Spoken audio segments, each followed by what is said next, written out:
I've got some really cool stuff I want to show you guys today, but today, for the first time, not only will I be filming in 4K, the image on the screen is going to be displayed in 4K.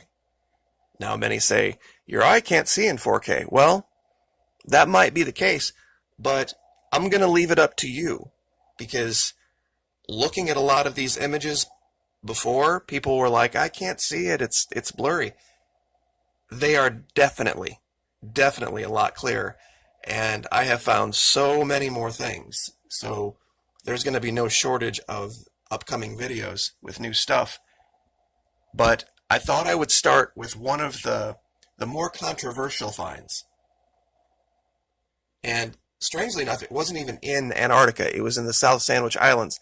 It was this infamous picture of a bird that I had made the allegation that what was happening here with this landslide was actually head and spine of perhaps something that was locked in or lodged in the ice, and with all of the melting, it released and fell down the side of the mountain, and the reason that it stayed intact was because, of course, it's organic. Because you would have to think if it was just ice and snow, it would have completely disintegrated like the rest of the ice and snow did up here. But the find was over here. Now, I'm going to leave it up to you. If you guys tell me whether you think this is much more visible now or not.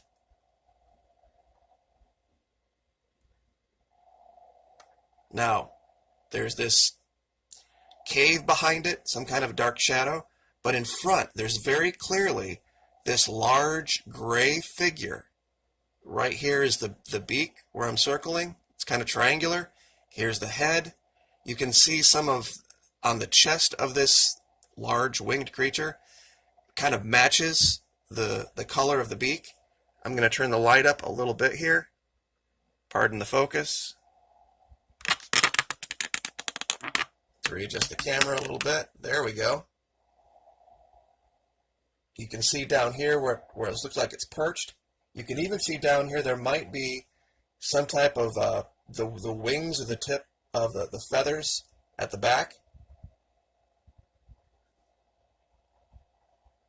But at least to me, it is much, much more clear than it was even before. And for some reason, when the camera pulls out of focus, it resets the light.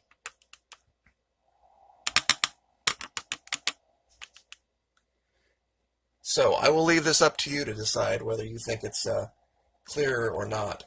But looking at a 27-inch 4K screen, it's pretty clear from here. Now, something else that we have found over and over again. This is in Antarctica.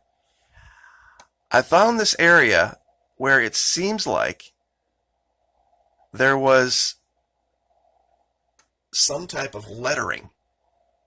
What the language is, I don't know. But it shows up much clearer now. I hadn't shown this before,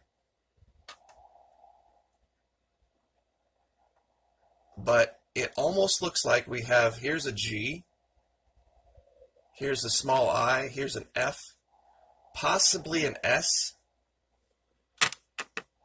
And I'm going to actually adjust the room light here, hold on, because sometimes that affects it.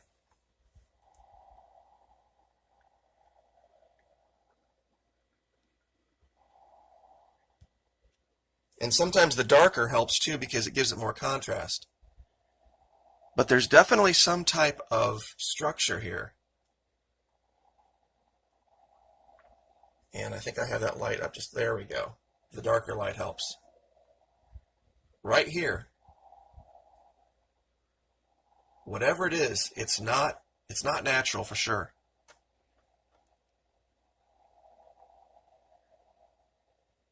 Another location here. Let's see if I can get the right year here. Okay, to me, here's another one of those things that I call smoking gun for a subglacial culture. We see this perfectly straight line, and then we see something near the surface. Then we see what looks like If anybody's ever seen a mole in your yard or something tunneling underneath, you can see it. It starts here. It stays under the ice here. It gets more of a form here, but the perfect straight line nature of it just shows that this is something not natural. And to go along with this, I'm going to show a find that I didn't discover. It was discovered long ago, but I think perspective made people think it was something that it wasn't. Now this is the infamous, what they called steel door.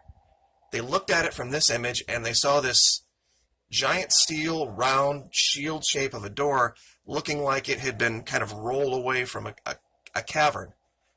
I think it's definitely artificial, but I think it's a roof.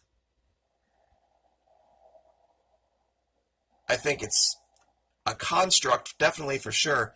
The entry is here, like this, and the reason I say this is because there was another structure that I found before I even knew about this, and it was one of my very first finds, and it's over here.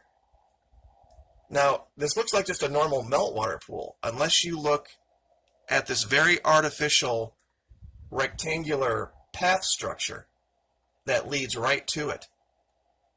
This very much looks like some craft surfaced, and there was some attempt to create a path this way, and when you zoom out, it would take you exactly where you would need to go to enter here. And this is, the idea of living under the ice, living underground. I'm not sure why with so many people it seems so strange. Because they would have many, many advantages. Now they would have some challenges for sure.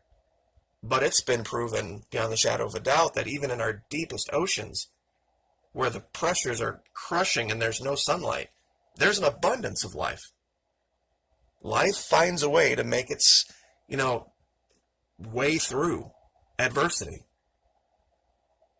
And I do honestly believe, given everything that we've shown, there is a civilization down here. Now, what governments in the known world, quote unquote, know about it and their level of involvement, that is something probably to be debated. But I do want to end this video, last 2 minutes, by talking about tricks of language. And I know that doesn't seem like it's relevant, but it's so important to understand about disclosure. When people approach our government or representatives and say, do you have evidence of extraterrestrials? Well, they can say no and not be lying, because what we see in our skies might be the result of a civilization in our deep oceans and in Antarctica. That means it's not extraterrestrial. That means it's terrestrial. Now, it's just their way of getting out of answering the question. You could also say, do you have evidence, government representative person, of UFOs? Well, think about the way you asked the question. UFO stands for unidentified flying object. If they have information about it, it's not unidentified anymore. It's an identified flying object. So just asking the question, do you have information about unidentified things, they can also lie and say no. Well, not lie and say no. Because the objects in question, to them, are identified flying objects. They know what they are. They know where they're coming from. They might have details. They might not. So you have to use the proper language when asking the questions. Asking a question like, do you have information about a civilization living in, around, or under the continent of Antarctica or in our deep oceans? That would be the proper question to ask. And then they would have to lie. Now, one more thing, I haven't shown this before. Well, excuse me, I have shown it before, but it was a long time ago. And I wanted to show it again. For those of you that think all of Antarctica is covered in ice and snow, it's not.